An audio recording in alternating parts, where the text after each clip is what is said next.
Semangat pagi. Jawabnya mesti pagi begitu ya. Tapi selamat sore Bapak Ibu dan saudara-saudara yang terkasih. Shalom. Ya. Salam sejahtera untuk Bapak Ibu semuanya.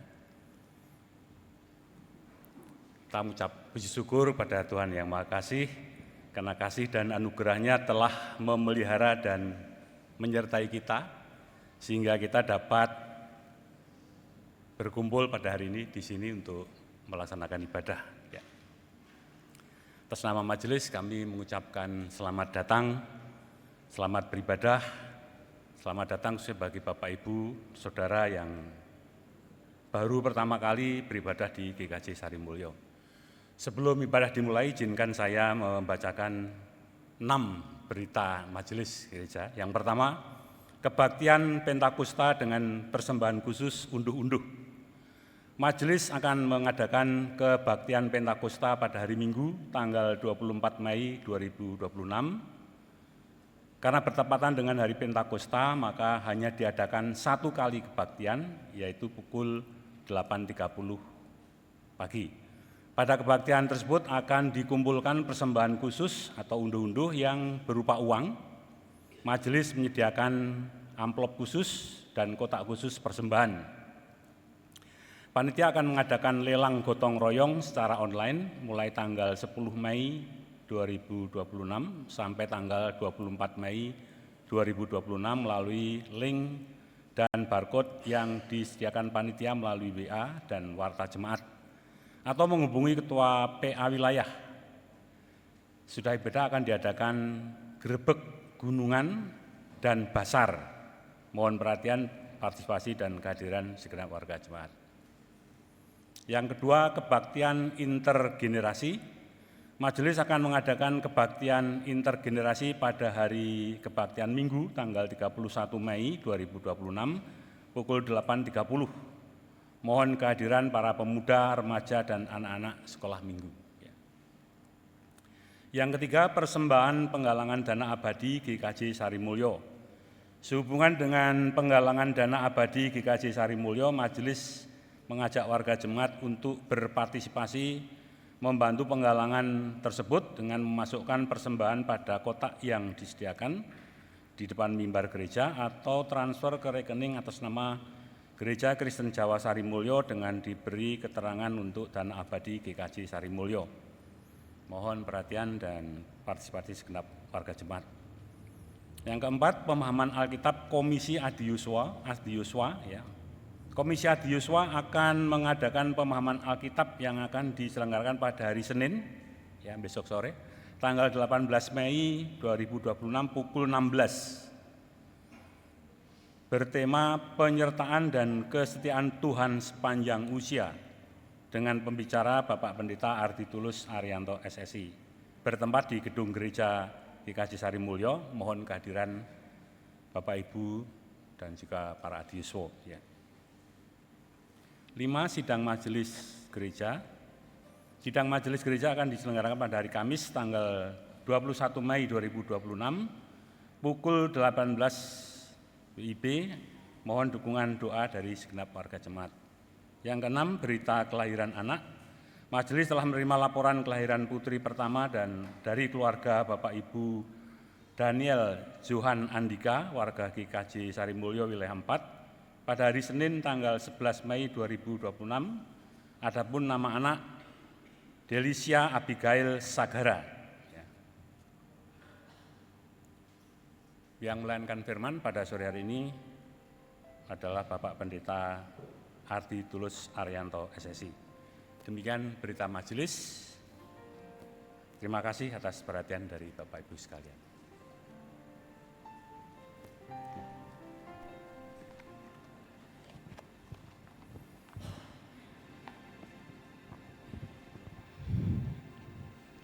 Jemaat yang terkasih, mari kita satukan hati, kita masuk ke dalam altarnya yang kudus.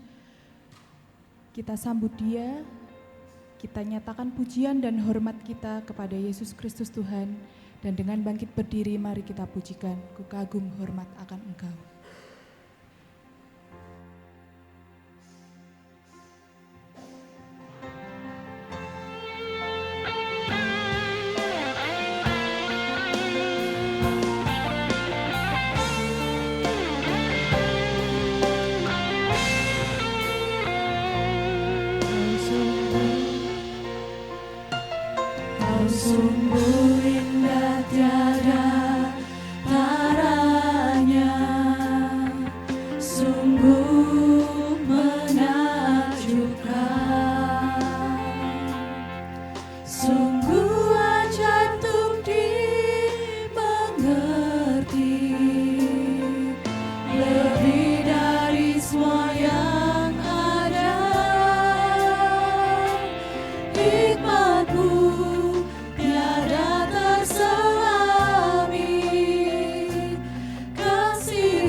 tiada taranya, sungguh menakjubkan,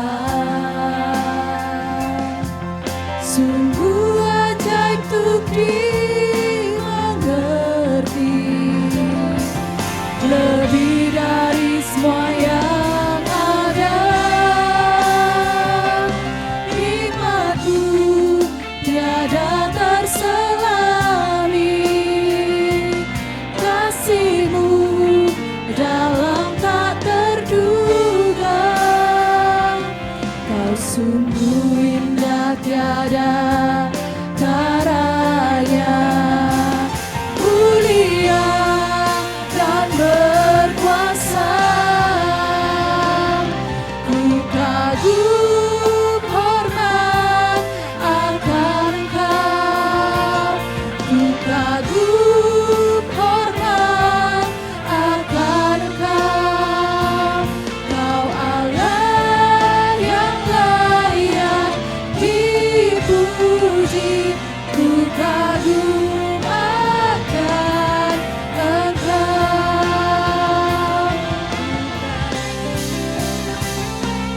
Ku kagum hormat akan Engkau, ku kagum hormat akan Engkau. Kau Allah yang layak dipuji, ku kagum akan Engkau. Kau Allah yang layak dipuji, dipuji, ku kagum akan Engkau.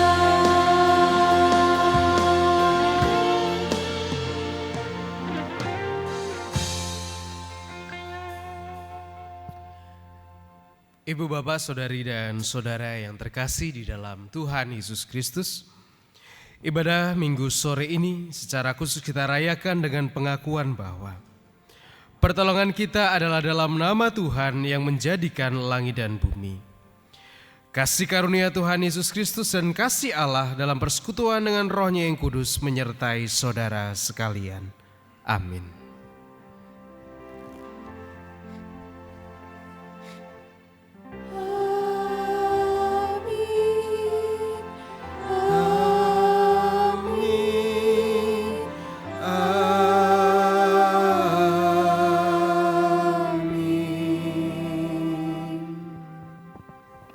Shalom.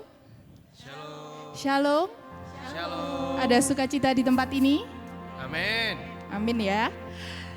Mari kita sapa saudara kanan, kiri, depan, belakang. Kita berikan senyuman terbaik kita dan kita ucapkan salam.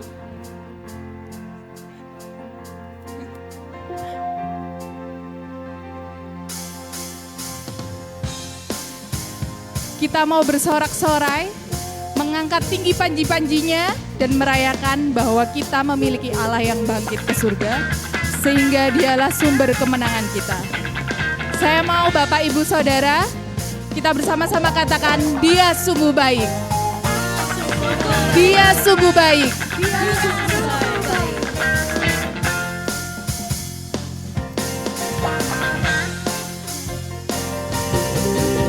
Dia mati bagiku, Dia bangkit bagiku, ya Tuhan Allah penyelamatku.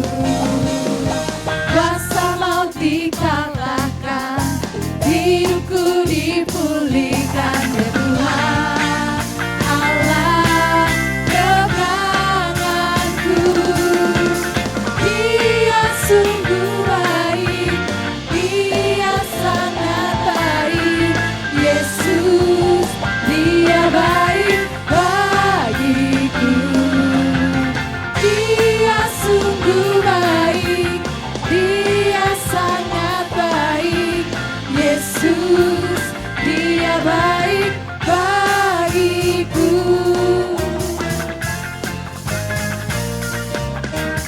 Dia ada di dalamku, bergerak di hidupku, Dia Tuhan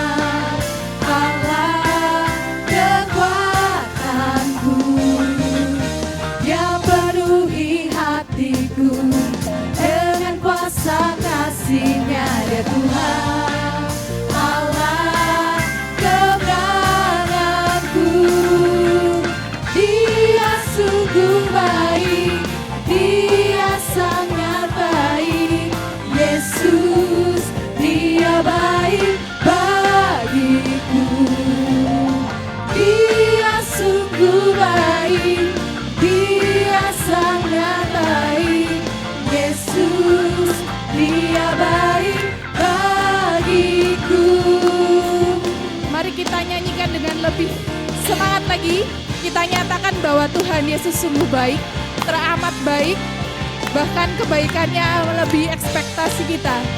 Kita nyanyikan dengan semangat, kita nyanyikan, kita hayati kata perkatanya, kita nyatakan dia sungguh baik. Dia sungguh baik, dia sangat baik, Yesus, dia baik bagiku. Dia sungguh baik, dia sangat baik, Yesus, dia baik bagi. He is so good to you. He is so good to you. He is so good to me. Jesus is so good to you and me. He is so good to you. He is so good to me. Jesus is so good to you and me. Jesus is so good to you and me. Jesus is so good to you and me.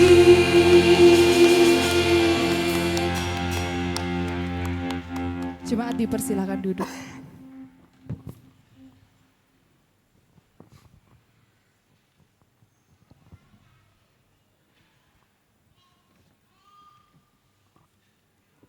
Saudara yang terkasih di dalam Tuhan, tema khotbah kita hari ini adalah tentang disatukan oleh doa dan digerakkan oleh kuasa. Jika jemaat pernah mendengar 26 Martyr of Japan tahun 1517, di mana ada 26 orang yang terdiri dari misionaris dan orang Jepang yang percaya Kristus, dipaksa berjalan ratusan kilometer dan disalibkan di kota Nagasaki, dan dilanjutkan tahun 1614 di Jepang, pada saat pemerintah Keishogunan Tokugawa resmi melarang adanya agama Kristen. Lalu muncullah Shimabara Religion, peristiwa di mana para penganut Kristen mulai dibunuh, dan merebaklah ritual Furni, yang dimana menginjak gambar Yesus dan yang menolak akan disiksa bahkan dibunuh. Namun sebuah mujizat Tuhan, kuasanya tetap bekerja dalam penindasan. Hal ini diketahui dari misionaris Perancis yang datang di tahun 1800-an, menemukan masih banyak pengikut Kristus yang bertahan tanpa Alkitab, tanpa gereja, dan tanpa pendeta. Selama 200 tahun cerita Tuhan Yesus serta ayat Alkitab tetap dibagikan secara turun-temurun. Lalu, bagaimana dengan kita? Di saat pintu gedung gereja terbuka lebar, di saat persekutuan dan pujian bisa kita pujikan dengan lantang, apakah kita bisa bersyukur dengan kondisi ini? Ataukah justru kita terlalu egois dan mengasihani diri sendiri? Maka marilah kita melihat hati kita melalui perenungan dari 2 Korintus pasal yang 12 ayat yang ke-9. Cukuplah kasih karuniaku bagimu, sebab justru dalam kelemahan kuasaku menjadi sempurna. Saya mau mengajak Bapak Ibu Saudara untuk merenungkan betapa Tuhan sungguh teramat baik pada kita, tetapi kita justru menjauh dan meninggalkan Dia. Mari kita saat ini merenungkan, merefleksikan diri kita. Kita akui segala dosa kesalahan, kita akui segala kesombongan diri kita yang kita jauh dari Tuhan, kita meninggalkan Dia, kita tidak peduli Dia, kita berserah, kita pasrahkan segala hidup dan kehidupan kita saat ini kepada Tuhan.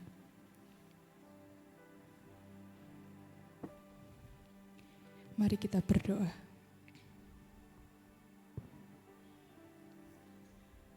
Ampuni kami Tuhan yang terlalu egois. Ampuni kami yang terlalu sombong untuk kembali kepadamu. Kini kami kembali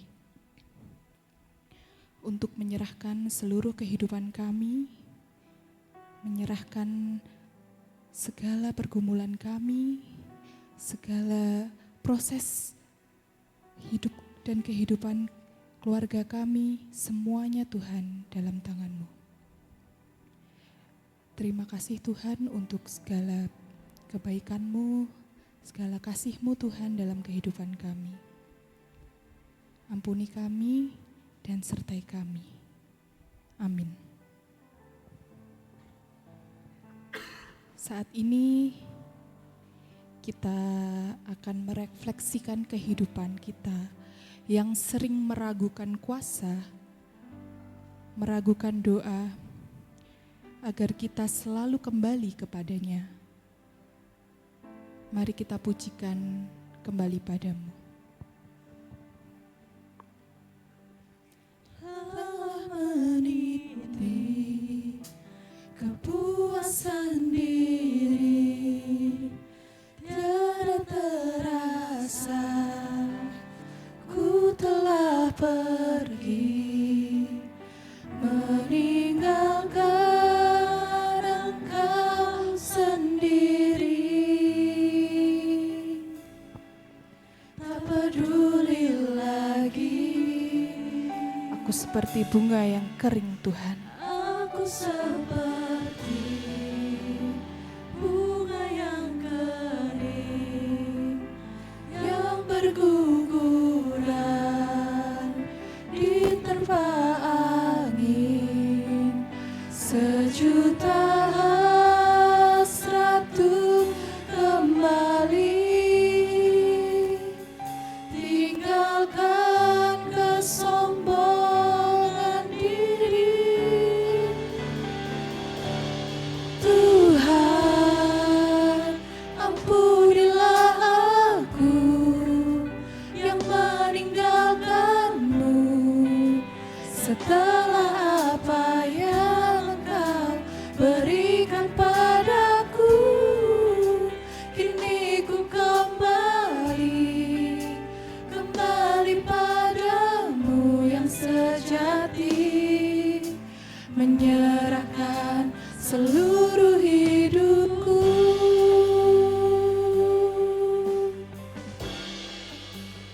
Aku seperti bunga yang kering, yang berguguran diterpa angin.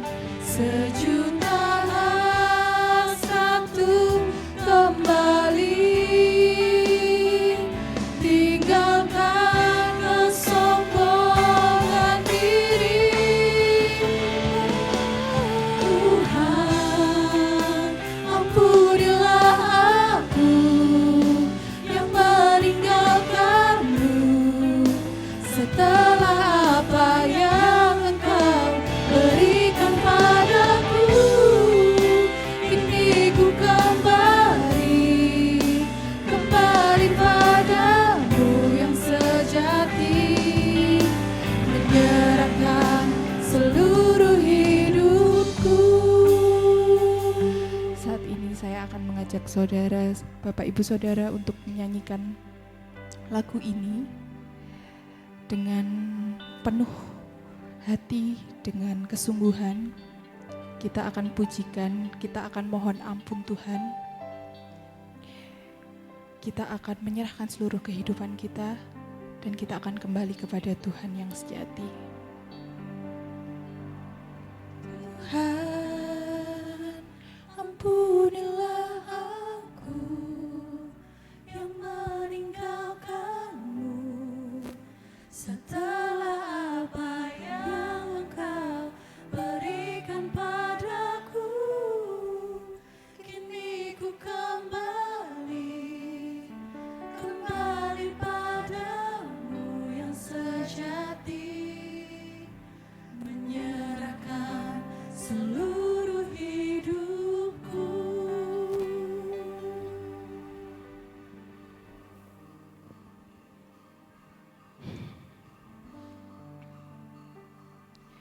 Berita anugerah diambil dari 1 Petrus 1 ayatnya yang ke-18 sampai ke-19.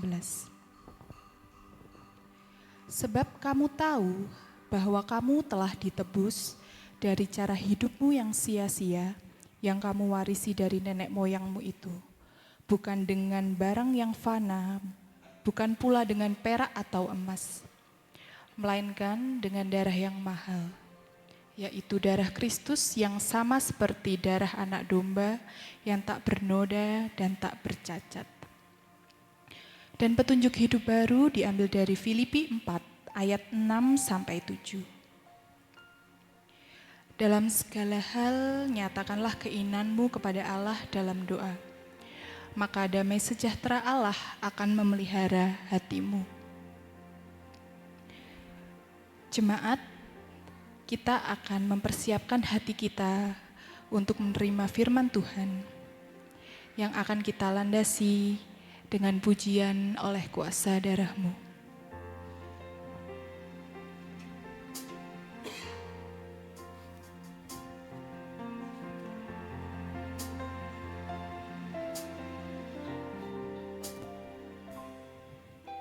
Saat ku masuk ke hadirat-Mu, bawa persembahan ke tempat kudus-Mu. Pujian ku naikkan, sembah ku berikan bagi-Mu Allah yang mulia. Kau layakkan ku menghampiri-Mu, melihat tata kemuliaan-Mu Tuhan. Pujian ku naikkan, sembah ku berikan bagi-Mu Allah yang mulia. Oleh kuasa darah-Mu, Kau telah tebus dosaku. Kekudusan-Mu melingkupiku, kasih-Mu mengalir memulihkan hidupku. Sungguh besar anugerah-Mu, Kau selamatkan hidupku. Ku menjadi ciptaan yang baru oleh kuasa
saudara yang terkasih dalam Tuhan, mari kita bersama berdoa untuk menyiapkan hati kita di dalam kita merenungkan sabdanya.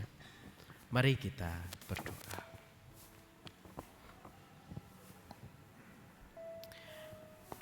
Kami merasakan anugerah-Mu dalam hidup kami, bahkan di setiap hari kami merasakan anugerah yang bermacam-macam dalam ragam bentuk yang berbeda-beda. Dan saat ini pun Tuhan, kami juga akan bersama menerima anugerah-Mu dalam rupa firman dari-Mu sendiri. Tuhan, kiranya Engkau yang menolong kami di dalam keterbatasan kami, di dalam kelemahan kami. Karena kami tahu akal kami terbatas, kami tahu pikiran kami tidak akan bisa memahami firman-Mu itu jikalau bukan oleh karena pertolongan-Mu. Oleh karena itu kami memohon kiranya Roh-Mu yang kudus tercurah atas kami, sehingga Roh-Mu itulah yang memampukan kami di dalam kelemahan kami untuk bisa memahami bahkan melakukan firman-Mu itu di tengah-tengah kehidupan kami.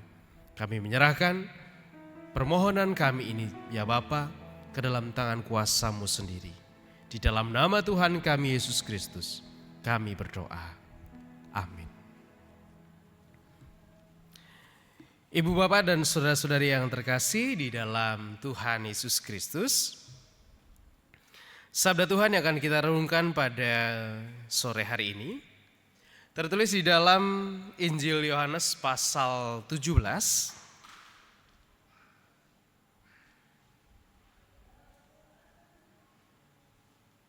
Injil Yohanes pasal 17 ayat 1 sampai ayat yang ke-11. Yang demikian sabda Tuhan atas kita. Yohanes 17 ayat 1 sampai 11. Demikianlah kata Yesus. Lalu ia menengadah ke langit dan berkata, Bapa, telah tiba saatnya. Permuliakanlah anakmu, supaya anakmu mempermuliakan engkau. Sama seperti engkau telah memberikan kepadanya kuasa atas segala yang hidup. Demikian pula ia akan memberikan hidup yang kekal kepada semua yang telah engkau berikan kepadanya. Inilah hidup yang kekal itu, yaitu bahwa mereka mengenal engkau, satu-satunya Allah yang benar, dan mengenal Yesus Kristus yang telah engkau utus. Aku telah mempermuliakan engkau di bumi dengan jalan menyelesaikan pekerjaan yang engkau berikan kepadaku untuk melakukannya. Oleh sebab itu ya Bapa, permuliakanlah aku padamu sendiri dengan kemuliaan yang kumiliki di hadiratmu sebelum dunia ada. Aku telah menyatakan namamu kepada semua orang yang engkau berikan kepadaku dari dunia. Mereka itu milikmu dan engkau telah memberikan kepada mereka kepadaku, dan mereka telah menuruti firman-Mu. Sekarang mereka tahu bahwa semua yang engkau berikan kepadaku itu berasal daripadamu. Sebab segala firman yang engkau sampaikan kepadaku telah kusampaikan kepada mereka dan mereka telah menerimanya. Mereka tahu benar-benar bahwa aku datang daripadamu dan mereka percaya bahwa engkaulah yang telah mengutus aku. Aku berdoa untuk mereka. Bukan untuk dunia aku berdoa, tetapi untuk mereka yang telah engkau berikan kepadaku, sebab mereka adalah milik-Mu. Dan segala milikku adalah milik-Mu, dan milik-Mu adalah milikku, dan aku telah dipermuliakan di dalam mereka. Dan aku tidak ada lagi di dalam dunia, tetapi mereka masih ada di dalam dunia. Aku datang kepadamu. Ya Bapa yang kudus, peliharalah mereka dalam namamu, yaitu namamu yang telah engkau berikan kepadaku, supaya mereka menjadi satu sama seperti kita. Demikianlah bacaan sabda Tuhan. Yang berbahagia ialah mereka yang mendengarkan firman Tuhan dan yang melakukannya. Haleluya, amin.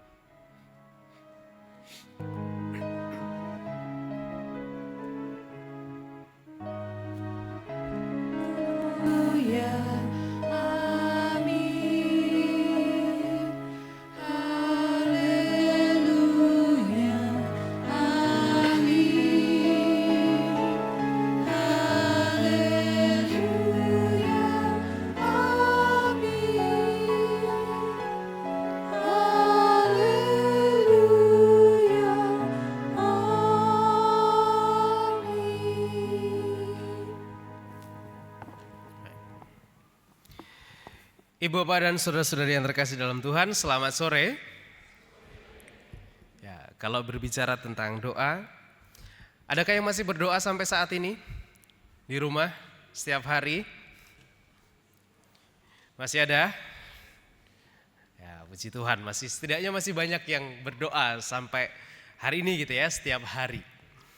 Tapi yang saya mau tanyakan adalah, pernahkah Bapak Ibu Saudara mengalami atau merasakan Bapak Ibu Saudara sudah berdoa, bahkan mungkin seringkali berdoa gitu ya, berdoa secara rutin, tetapi rasanya itu doanya ampang, hambar, gitu. Gak ada rasa gimana-gimana gitu. Ya cuman berdoa saja, misalnya mau tidur ya Tuhan saya mau tidur, Tuhan berkati, ya that's it. Tidak ada rasa yang spesial, tetapi hanya sekedar sebuah, ya yang penting Tuhan menyuruh saya berdoa dan saya berdoa. Pernah mengalami itu Bapak Ibu? Berdoa tapi gak ada rasanya, hanya sekedar ya sudah, ya saya berdoa kemudian saya mau minta tolong sama Tuhan, ya sudah, cuman sekedar itu. Bahkan mungkin kesadaran yang kita bawa adalah doanya itu seperti sesuatu yang diulang secara hafal. Oh, kalau berdoa sebelum tidur itu berarti kata-katanya seperti ini. Doa sebelum makan itu kata-katanya begini. Atau doa mau kerja, doa mau belajar itu kata-katanya begini. Jadi seolah-olah sudah tertemplate di dalam pikiran kita, kalau kita berdoa ya pokoknya begitu. Ada yang punya masalah itu? Atau ada juga yang punya persoalan, pernah merasa bahwa, aduh saya itu kok kalau berdoa takut, karena saya gak pintar merangkai kata-kata gitu. Saya itu kalau berdoa pendek, kira-kira gimana ya kalau saya berdoa pendek itu ya? Ada punya pergumulan yang sama? Atau bahkan mungkin secara khusus ketika sedang dalam pertemuan gitu ya, ketika misalnya entah PA, entah makan bareng keluarga besar atau apa begitu, kemudian merasa bahwa aduh saya itu gak pintar membuat kata-kata, akhirnya membuat kita takut untuk berdoa gitu. Pernah mengalami itu? Persoalan-persoalan yang kita alami di dalam doa, saya pun juga pernah mengalaminya gitu ya. Jadi saya pernah mengalami bahwa di mana kok rasanya doa itu ya tadi sekedar sebuah formalitas yang kata-katanya itu saya sudah tertata di kepala saya, sudah template pokoknya kalau doa ya begitu. Apalagi kalau mau doa mau tidur. Itu kan doa tidur itu kan apalagi kalau udah capek gitu kan pokoknya cepat-cepat berdoa saja biar cepat bisa merem, bisa tidur gitu. Berbeda halnya ketika saya mengalami sesuatu yang mungkin khusus, ada permintaan khusus, ada hal yang khusus kemudian mau didoakan, mau diminta, rasanya bisa lebih bermakna daripada sesuatu yang bersifatnya rutinitas tadi. Atau doa yang ya membuat kita seolah-olah itu sebagai sebuah hafalan. Gitu. Ketika kita berada dalam situasi itu, pernahkah kita juga bertanya bahwa lalu sebenarnya doa itu bagi saya itu apa sih? Doa itu punya makna gak sih bagi saya? Doa itu maknanya itu seperti apa bagi saya? Doa itu saya pakai sebagai apa? Kenapa saya harus berdoa? Pernahkah Bapak Ibu Saudara bertanya itu juga kepada diri Bapak Ibu Saudara masing-masing? Ataukah kita memakai sebuah template yang juga biasa dipakai? Kalau orang Kristen itu katanya doa itu apa Bapak Ibu? Doa adalah nafas, apalagi? Doa adalah komunikasi dengan Tuhan. Ya itu kata-kata yang biasa kita dengar. Tapi pernahkah kita bertanya pada diri kita sendiri secara jujur? Doa itu bagi saya itu apa? Kenapa saya harus berdoa? Apakah betul saya butuh berdoa? Ataukah saya berdoa karena saya diminta untuk berdoa? Dan bukan karena sebuah kesadaran saya bahwa ya saya berdoa, lalu kenapa, untuk apa? Nah Bapak dan Saudara yang terkasih dalam Tuhan, sebelum saya melanjutkan khotbah saya gitu ya. Ada seorang teman, beliau warga tamu di sini dan beliau sudah menyelesaikan studinya di UGM sudah selesai, dan hari ini katanya beliau mau untuk meminta waktu untuk berterima kasih kepada siapa? Ya, saya nggak tahu berterima kasihnya kepada siapa dan apa ia berterima kasih atau tidak ya saya nggak tahu. Mari kita akan mendengar bersama. Oleh karena itu saya mengundang ke depan untuk maju Mas Frank. Boleh pinjam mic-nya 2.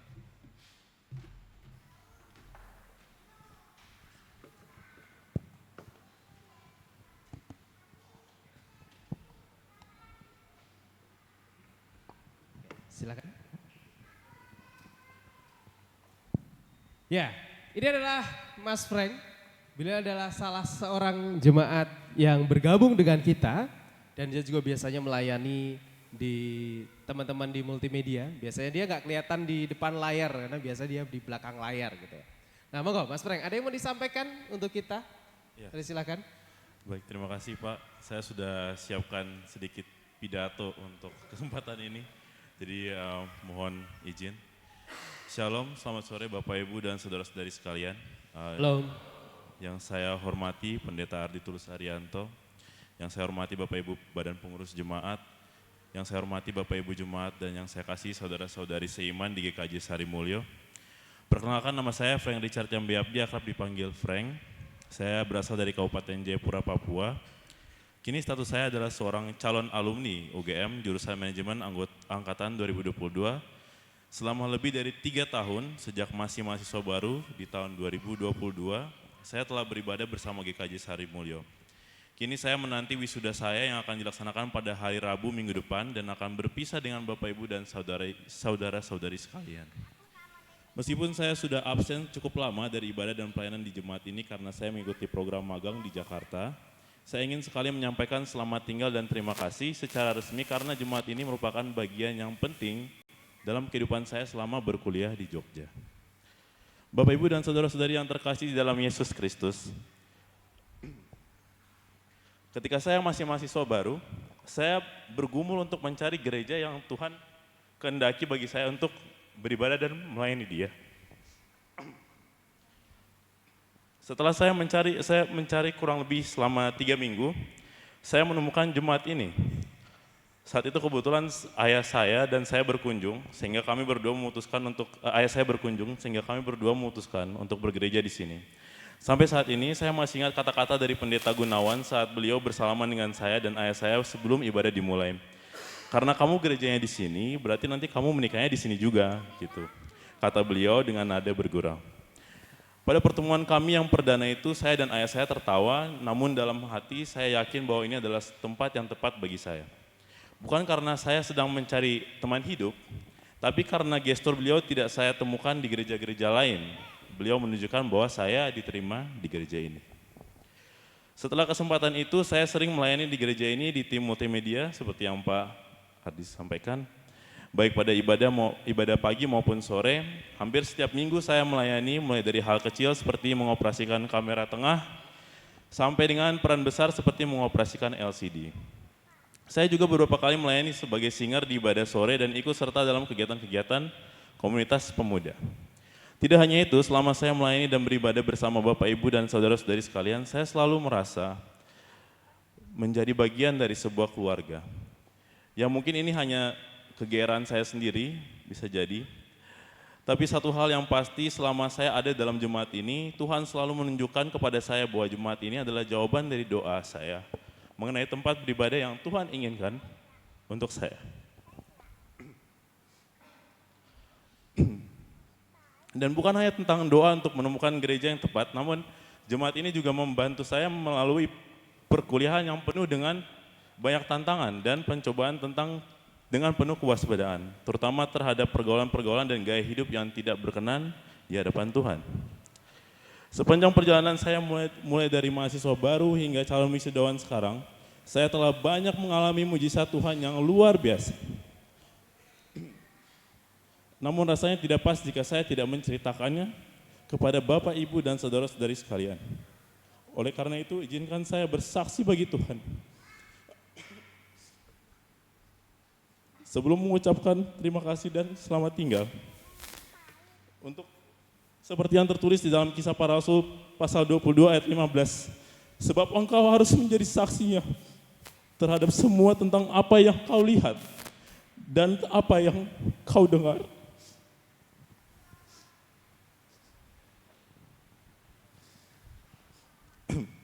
Bapak, Ibu, dan saudara-saudari yang saya kasihi, sejak saya masih SMP, saat itu di Papua, saya selalu mencari seorang panutan. Sebagai seseorang yang perfeksionis, kriteria saya lumayan banyak. Intinya orang itu harus Kristen, takut akan Tuhan, berasal dari Papua, serius dalam pendidikan, berprestasi, tidak minum alkohol, tidak merokok, rendah hati, dan mudah bergaul. Kriteria saya sangat spesifik, sehingga saya sulit menemukan orang-orang yang demikian dalam segala aspek. Akan tetapi, sepanjang perjalanan hidup saya, Tuhan mengizinkan saya berinteraksi dengan orang-orang yang menonjol dalam satu atau beberapa kriteria tersebut. Sehingga tanpa saya sadari, saya pun belajar menjadi sosok panutan yang justru saya harapkan dari mereka. Banyak hal yang melatar belakangi aspirasi saya itu, khususnya lingkungan di mana saya tumbuh, di mana banyak anak muda jatuh ke dalam perbuatan-perbuatan duniawi yang merusak masa depan mereka. Seperti merokok, minum minuman beralkohol, mengonsumsi narkoba, serta macam-macam pergaulan yang tidak sehat. Itulah mengapa saya ingin keluar dari Papua dan bersekolah di Jawa, dengan harapan bahwa saya dapat menemukan lingkungan yang lebih kondusif. Namun selama saya SMA dan berkuliah di Pulau Jawa, saya menyadari ternyata kondisi pergaulan di sini tidak jauh berbeda, bahkan beberapa konteks pun justru lebih buruk. Namun puji Tuhan, saya diajar oleh Roh Kudus untuk berpegang teguh kepada firman Tuhan dan merendahkan diri di hadapan Allah. Dia pun terus menjaga saya agar tetap dalam pergaulan-pergaulan dan gaya hidup yang memuliakan Tuhan. Hingga pada bulan Maret lalu, ketika saya mendapat surat keterangan lulus saya, dan di situ tertulis IPK saya 3,81 dengan predikat cum laude, dan tanggal kelulusan 3 Maret 2026 dengan masa studi 3 tahun dan 6 bulan. Pada saat itu saya barulah menyadari mujizat dari Tuhan. Pada momen itu saya terharu, seperti sekarang ini, karena Tuhan telah menyatakan sesuatu yang belum pernah saya lihat dalam kehidupan saya sebelumnya. Yaitu seseorang dari Papua yang berkuliah di salah satu kampus terbaik di Indonesia, lulus dengan predikat cum laude dan dengan masa studi kurang dari 4 tahun. Terlebih lagi, Tuhan menjaga saya sehingga saya tidak merokok dan minum alkohol dan mendorong saya untuk berusaha hidup bagi Tuhan dan belajar tentang kebenaran firman-Nya. Bagi saya yang belum pernah melihat dan mengenal seorang pun dari Papua yang memiliki pencapaian ini, hal tersebut adalah anugerah Tuhan. Terpujilah nama Tuhan. Menurut saya, mujizat ini adalah bukti nyata dari firman Tuhan yang tertulis dalam 1 Korintus 2 ayat 9. Apa yang tidak pernah dilihat oleh mata dan tidak pernah didengar oleh telinga dan yang tidak pernah timbul di dalam hati manusia, semua disediakan Allah untuk mereka yang mengasihi Dia. Namun saya menyadari bahwa pemberian ini bukan untuk diri saya sendiri, melainkan agar saya menjadi terang dan garam bagi anak-anak muda, terutama orang-orang Papua di sekitar saya. Hal inilah yang terus saya gumulkan supaya Roh Kudus memampukan saya untuk menjadi teladan yang baik bagi mereka, baik di dalam maupun di luar lingkungan gereja. Saya terus mengucap syukur karena Roh Kudus senantiasa mengingatkan saya pada isi 1 Korintus 10 ayat 24. Jangan seorang pun mencari keuntungannya sendiri, tetapi hendaklah tiap-tiap orang mencari keuntungan orang lain. Bapak, Ibu, dan saudara-saudari sekalian, inilah kesaksian saya. Sebelum saya tutup, ada beberapa ayat Alkitab yang ingin saya bagikan yang merangkum pelajaran-pelajaran berharga yang saya peroleh melalui pemahaman yang datang dari Roh Kudus terhadap pengalaman-pengalaman hidup yang Allah Bapa izinkan terjadi dalam kehidupan saya selama 3,5 tahun ke belakang.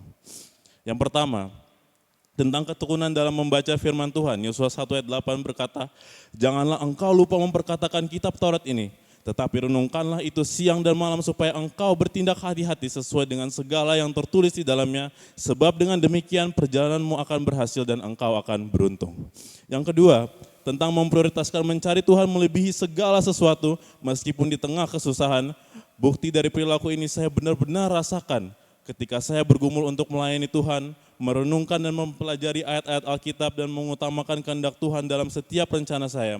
Tuhan membuat hidup saya penuh dengan sukacita dan menjawab doa-doa saya lebih dari yang saya minta. Matius 6 ayat 33-34 berkata, "Tetapi carilah dahulu kerajaan Allah dan kebenarannya, maka semuanya itu akan ditambahkan kepadamu.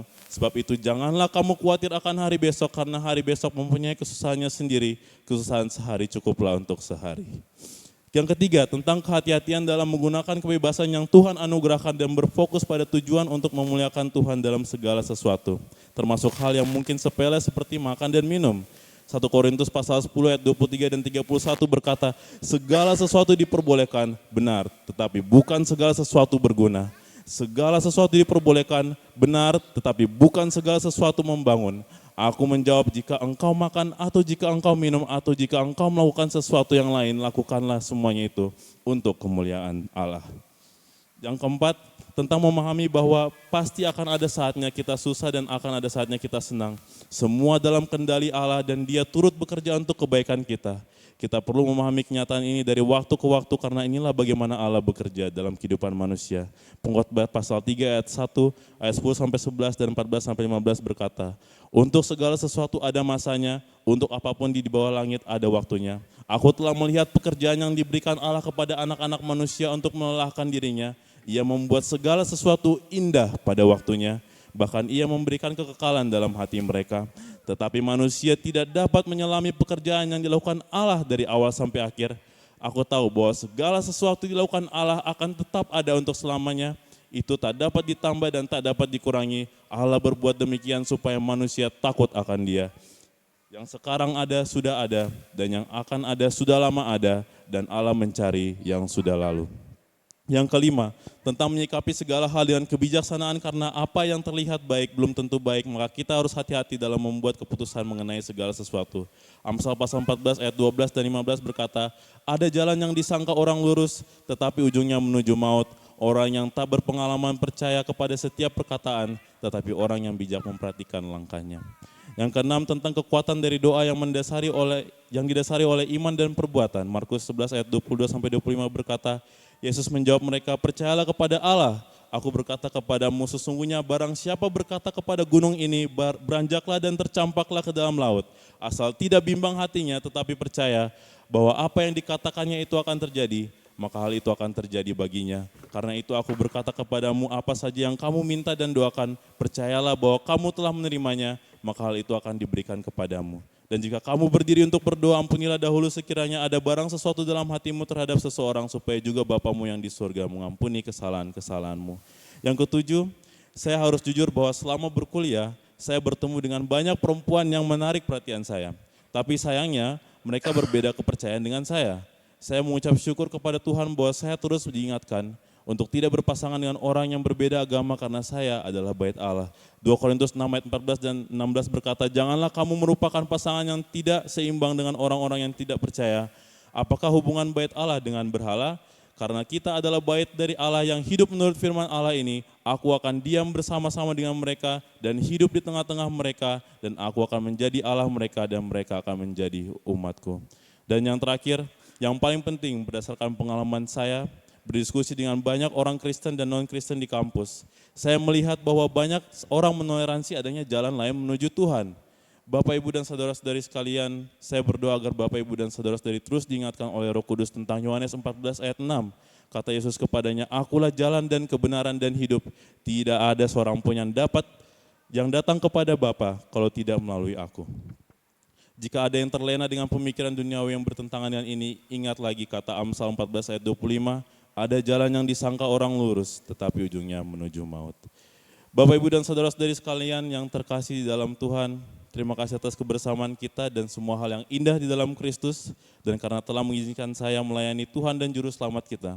Secara khusus saya ingin berterima kasih kepada Pendeta Edi Nugroho, Pendeta Gunawan, Pendeta Ardi, Pak Kendro, Pak Novi, Mas Cahyo, Mas Zeva, Mas Okta, Mas Arya, Mbak Kresti, Acel, Michael, Ajeng, Aldi, Aldo, dan Destra atas kasih yang Bapak, Ibu, dan saudara-saudari tunjukkan kepada saya. Saya juga ingin berterima kasih kepada kelompok-kelompok paduan suara di GKJ Sarimulyo yang berkali-kali membawakan pujian yang menyentuh dan menguatkan hati saya dengan maknanya yang dalam. Saya doakan semoga pelayanan Bapak, Ibu, dan saudara-saudari terus berbuah baik bagi banyak orang dan nama Tuhan semakin dipermuliakan. Saya juga memohon maaf atas perkataan dan perilaku saya yang kurang berkenan bagi Bapak, Ibu, dan saudara-saudari sekalian. Jika Tuhan berkehendak kiranya kita bisa bertemu lagi. Tuhan Yesus memberkati kita semua. Terima kasih. Oke, terima kasih Mas Frank, kita beri tangan untuk Mas Frank. Terima kasih untuk kesaksiannya dan selamat untuk pencapaiannya. Selamat atas keberhasilannya, Tuhan memampukan Anda untuk terus berkarya dan Tuhan memakai Anda untuk menjadi saluran berkat bagi orang lain. Terima kasih Amin. Mas Frank. Bila kembali kita beri tepuk tangan sekali lagi untuk Mas Frank. Terima kasih banyak Mas Frank.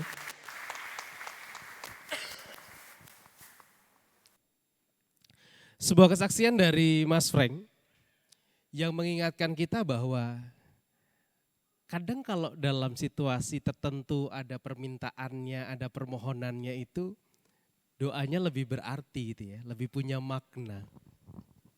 Seperti tadi Mas Frank menyampaikan bahwa dia punya harapan, dia punya keinginan. Ada sesuatu yang ingin dia capai, bukan hanya tentang studi, tapi juga soal pertumbuhan pribadi dan lain sebagainya. Dan ia bawa dalam doa itu.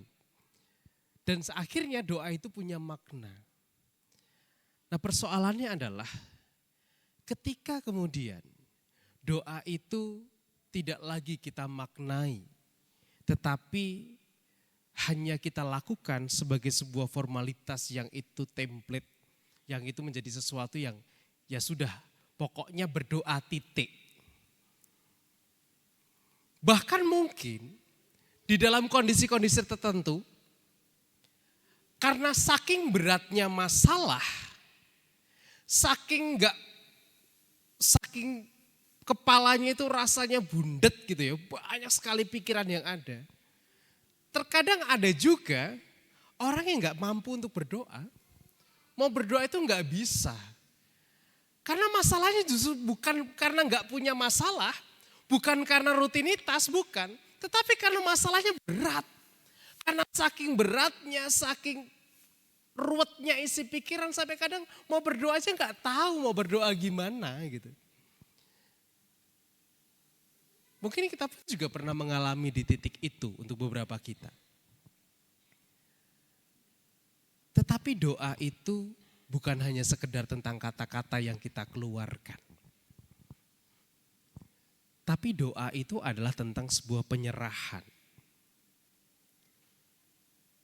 Tuhan, aku gak bisa berdoa. Aku gak tahu harus berdoa apa. Tuhan, aku bingung. Aku gak tahu aku harus ngomong sama Engkau dengan cara apa. Itu adalah doa. Yang mungkin tidak pernah keluar kata-kata dari mulut kita.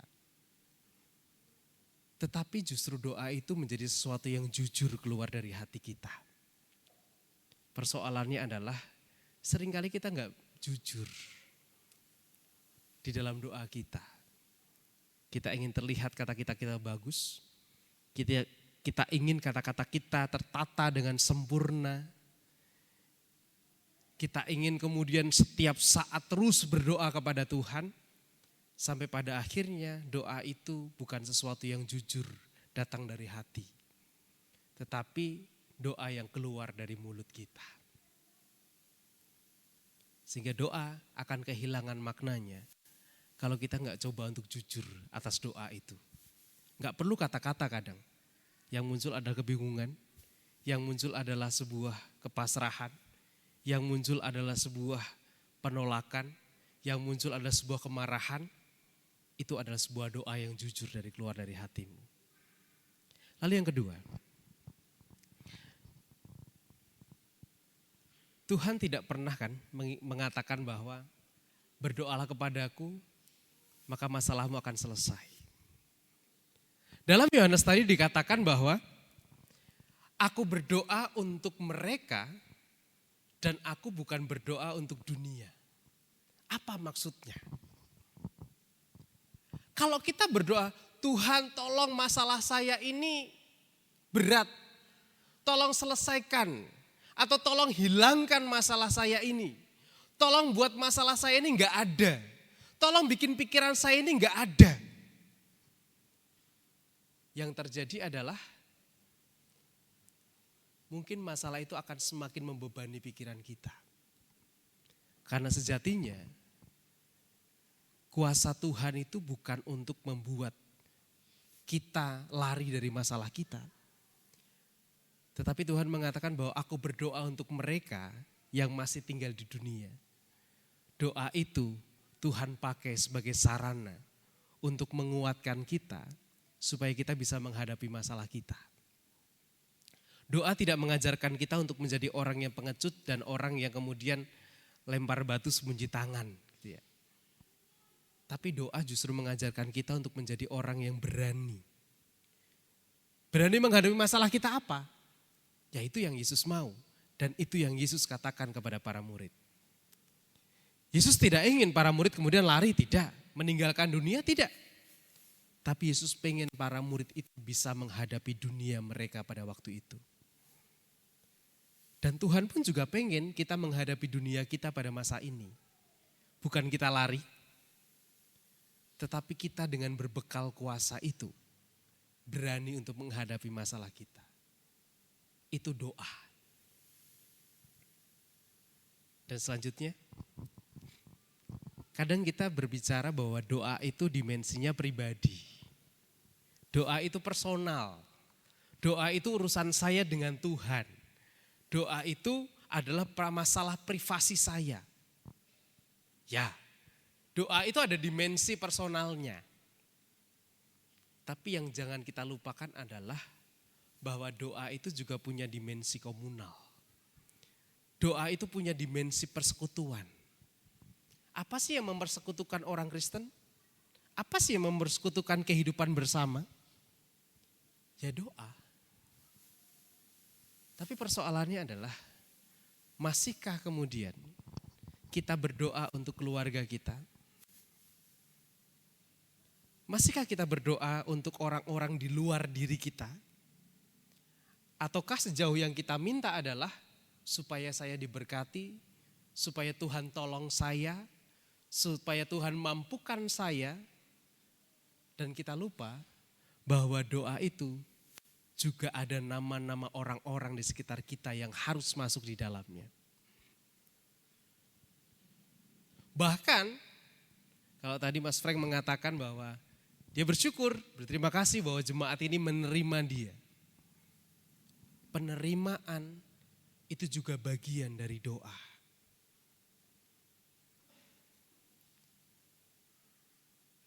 Tapi kembali pertanyaannya, masihkah kita berdoa untuk orang lain? Masihkah kita berdoa untuk keluarga tadi, untuk teman kita, untuk sahabat kita, untuk Bapak Ibu Penatua Diaken, untuk pendetanya, ada yang berdoa untuk pendetanya gitu ya.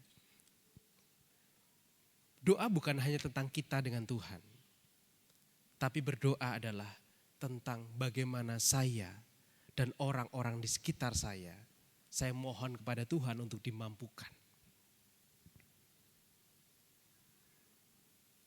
Jangan pernah kehilangan makna doa itu. Jangan pernah membuat bahwa doa itu hanya sekedar sesuatu yang penting saya katakan. Doa lebih dari itu. Dan doa bukan hanya tentang saya dengan Tuhan, tapi juga tentang semua kita. Persekutuan kita, kebersamaan kita. Karena di dalam doa kita itu tidak tertulis, tetapi ada tanggung jawab bahwa ada nama orang yang harus muncul di dalam doa kita. Selain untuk kita sendiri. Tuhan memberkati. Amin.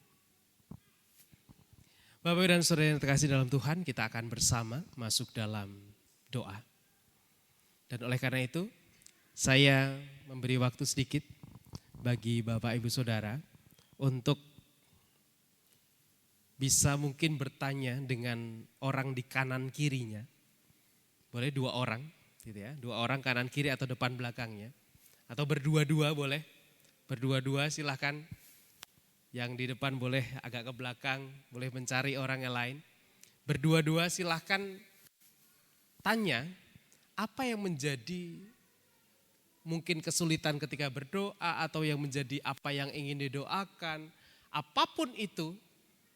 Dan nanti silahkan kita mau coba memaknai bahwa doa itu bukan hanya tentang kita. Tetapi doa itu juga tentang orang di sekitar kita. Monggo dipersilahkan untuk bisa mencari satu orang, jadi berdua-dua untuk bisa saling mendukung di dalam doa. Mari saya berikan waktu untuk Bapak Ibu dan saudari-saudara semuanya. Dipersilahkan.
Sudahkah atau masih butuh waktu tambahan? Boleh.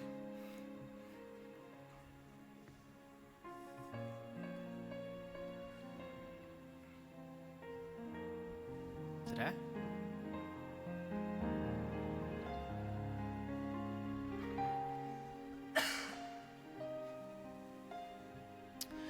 Baik, Bapak Ibu dan saudara-saudari yang terkasih dalam Tuhan, saat ini mari kita akan bersama masuk di dalam doa.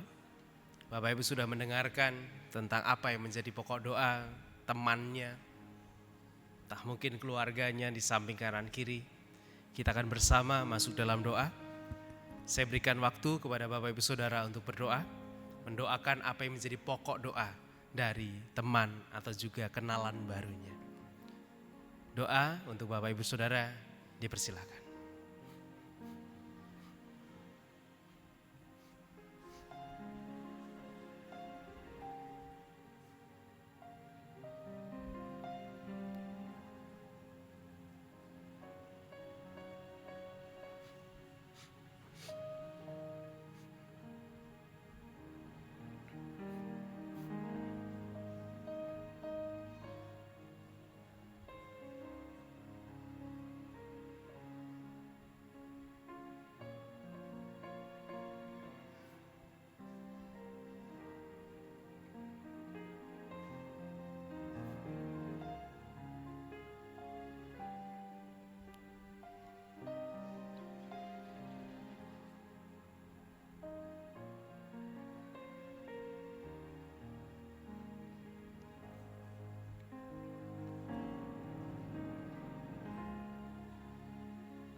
Tuhan, saat ini kami belajar.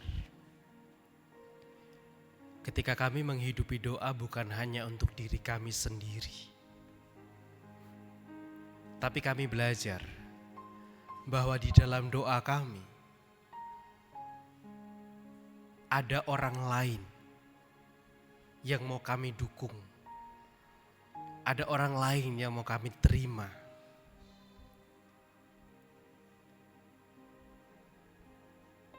Engkau mendengarkan setiap seruan kami, Tuhan, untuk orang-orang baik yang sudah kami kenal, orang-orang terkasih, maupun juga orang yang baru kami kenal pada malam ini. Engkau mendengarkan doa kami untuk mereka. Kiranya Engkau yang menolong setiap mereka di dalam melalui apa yang menjadi pokok doanya saat ini. Dan kami yakin percaya, Tuhan, Engkau ada bagi mereka. Dan saat ini kami juga berdoa bagi saudara-saudara kami yang dalam pergumulan kesehatan mereka. Kami berdoa untuk Ibu Tugira Sariman, Ibu Rosmiati Suhardi, Bapak Priyono, Ibu Murjangkung, Ibu Endang Karno, Ibu Kon Mariatin Subarti, Bapak Saharun, Ibu Purwo Sudarmo, Bapak Barti Benyamin, Ibu Sarti Putih Santoso, Bapak Christian Dauriwu, Bapak Elias Sariman, Bapak dan Ibu Sunarto Saputro, Ibu Mariutomo, Ibu Yatmartini Rusti, Ibu Sri Swarsi Rahayu, Ibu Ami Birowo, Anak Amoresya, Ibu Sri Utami Suprapto, Bapak Sulistianto Piaki, Ibu Endang Joko Widodo, Bapak Cahyo Muntati, Ibu Bari Astuti, Ibu Indira Puspasari, Bapak Warsito Utomo, Ibu Endang Joko Triyono, Ibu Ana Rosalia, Bapak Edwin Krusma Yulianto, Bapak Pendeta Emeritus Dwi Nugroho, Ibu Ernita Nesip, Bapak Hadi Wahyono, Bapak Slamet Sunarno, Bapak Sony Marvianto, Anak Nasya Lana Putri, Ibu Ramijo, dan juga saudara kami yang lain. Tuhan, kiranya Engkau juga mendekap mereka, Tuhan. Ada nama-nama mereka di dalam doa kami, dan kami juga mau mendukung mereka di dalam proses yang mereka jalani saat ini.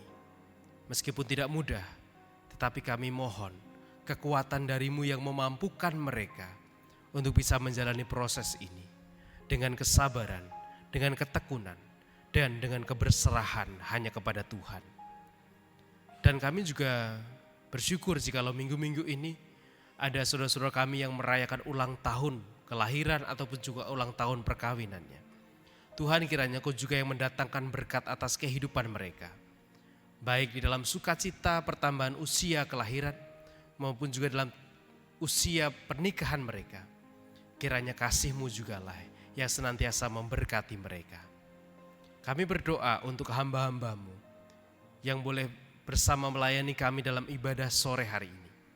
Kami berdoa untuk pemusik, PPJ, WL, tim multimedia, tim bunga, tim rekap, petugas parkir, pekarya, dan semua yang ambil bagian di dalamnya. Demikian juga kami berdoa untuk Bapak Ibu Penatua Diaken. Kami berdoa juga untuk Bapak Pendeta Gunawan Adi Prabowo. Demikian juga untuk Bapak Pendeta Emeritus Dwi Nugroho. Kiranya Tuhan memberkati hamba-hamba-Mu semuanya ini di dalam karya-karya mereka, dalam pekerjaan mereka.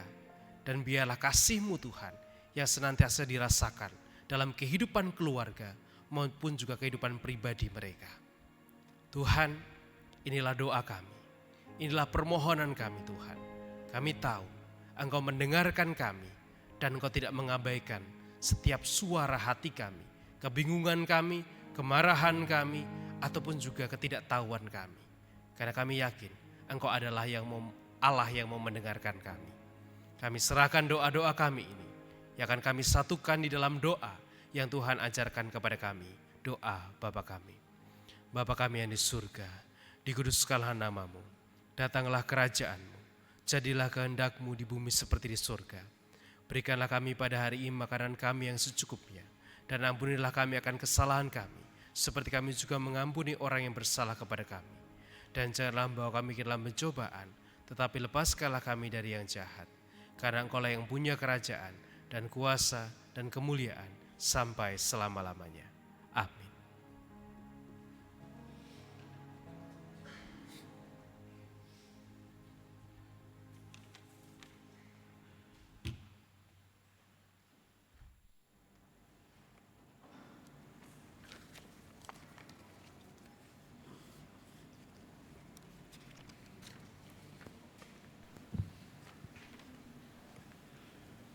Jemaat yang terkasih, marilah saat ini kita menyatakan syukur atas anugerah Allah dalam bentuk persembahan. Pengumpulan persembahan didasarkan pada Kolose 3 ayat 23. Apapun juga yang kamu perbuat, perbuatlah dengan segenap hatimu seperti untuk Tuhan. Jemaat yang terkasih, dalam ibadah ini persembahan meliputi 2 kantong persembahan mingguan yang berwarna merah dan hitam atau melalui keris yang tertera di bangku jemaat. Untuk mengiringi pengumpulan persembahan, marilah kita pujikan lagu Serahkanlah.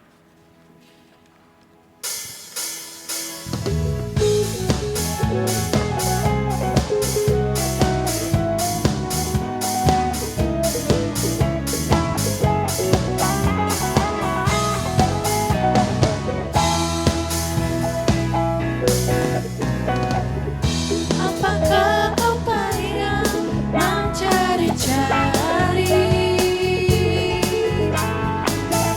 Apakah kau payah berkeliling? Bawalah sekarang segala susahmu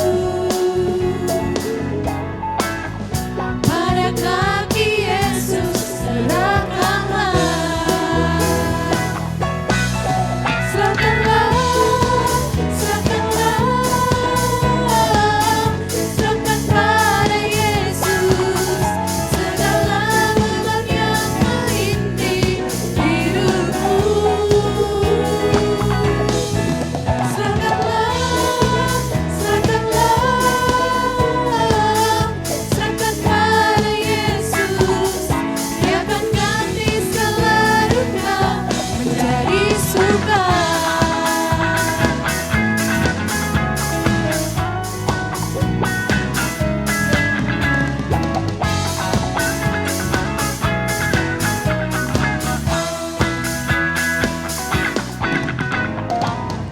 Tak pernah dia janji harikan panas, dan tak pernah dia janji pasti akan hujan.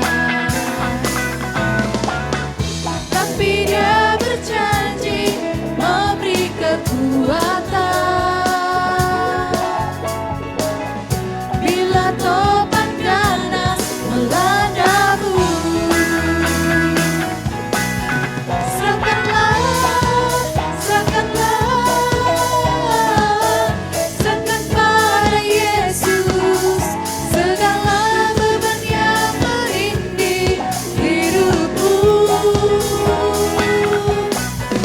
Serahkan pada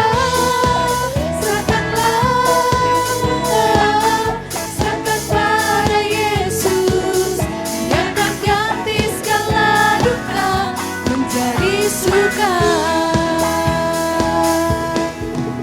Dia akan ganti segala duka menjadi suka. Dia akan ganti segala duka menjadi suka. Jemaat dimohon berdiri. Mari kita bersama-sama bersatu dalam doa. Allah Bapa yang Maha Murah, kami mengucap syukur Engkau melimpahkan rezeki pada kami dari hari ke hari hingga saat ini. Berkatilah persembahan yang kami kumpulkan ya Tuhan di malam hari ini untuk keperluan perluasan kerajaan-Mu, khususnya untuk gereja-Mu di sini. Kami berdoa untuk setiap tangan yang akan mempergunakan persembahan ini, kiranya Engkau memberikan hikmat dan kebijaksanaan agar secara bertanggung jawab dapat mengelola dengan sebaik-baiknya. Tuhan, kami mengucapkan terima kasih atas firman Tuhan yang telah disampaikan oleh Bapak Pendeta Ardi Tulus Arianto. Mampukan kami untuk melakukannya dalam kehidupan kami selanjutnya. Tuhan, kami terima kembali Bapak Pendeta Ardi Tulus Arianto. Kiranya Tuhan berkati di dalam kesehatannya, dalam kehidupan rumah tangga dan di dalam pelayanannya. Semua adalah untuk kemuliaan nama Tuhan. Bapa di surga, apabila sebentar lagi kami akan meninggalkan tempat ini Tuhan, dan akan berkumpul kembali dengan keluarga. Kiranya Tuhan memberkati, Tuhan menuntun langkah kami, sehingga kami boleh berkumpul kembali dengan keluarga dalam keadaan sehat, baik dan penuh sukacita di dalam Tuhan. Doa kami yang jauh dari sempurna ya Bapa, hanya kami landaskan dalam nama Tuhan Yesus Kristus, penebus kami yang hidup. Amin.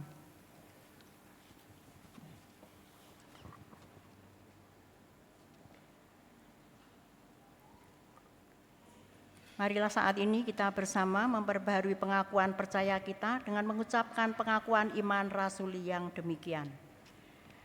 Aku percaya kepada Allah, Bapa yang Maha Kuasa, Khalik langit dan bumi, dan kepada Yesus Kristus, Anaknya yang tunggal Tuhan kita, yang dikandung daripada Roh Kudus, lahir dari anak darah Maria, yang menderita di bawah pemerintahan Pontius Pilatus, disalibkan, mati dan dikuburkan, turun ke dalam kerajaan maut.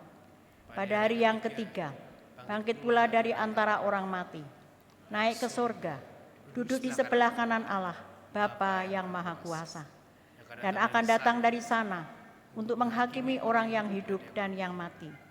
Aku percaya kepada Roh Kudus, gereja yang kudus dan am, persekutuan orang kudus, pengampunan dosa, kebangkitan daging, dan hidup yang kekal. Jemaat yang terkasih dalam Tuhan, marilah bersama kita undur dari tempat ini.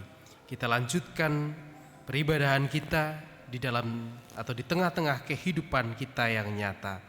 Dan berjalanlah serta teriringlah dengan berkat dari Tuhan. Tuhan memberkati engkau dan melindungi engkau.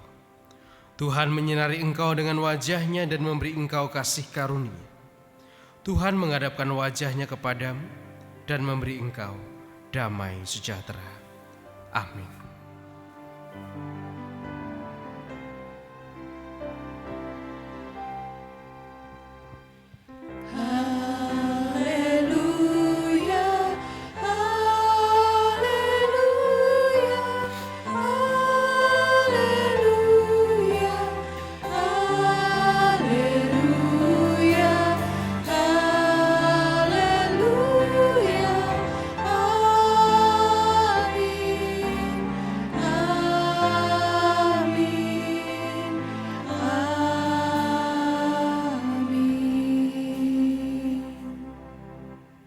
Terima kasih Bapak Ibu Saudara. Bagi jemaat yang berkenan bergabung untuk melayani bersama di ibadah sore, dapat menghubungi kami Komisi Musik atau melalui kantor gereja GKJ Sarimulyo. Mari kita tutup ibadah ini dengan percaya bahwa Tuhan Yesus selalu menuntun kita dan memulihkan kita. Mari kita pulang dengan sorak-sorai dan membawa berkas-berkasnya.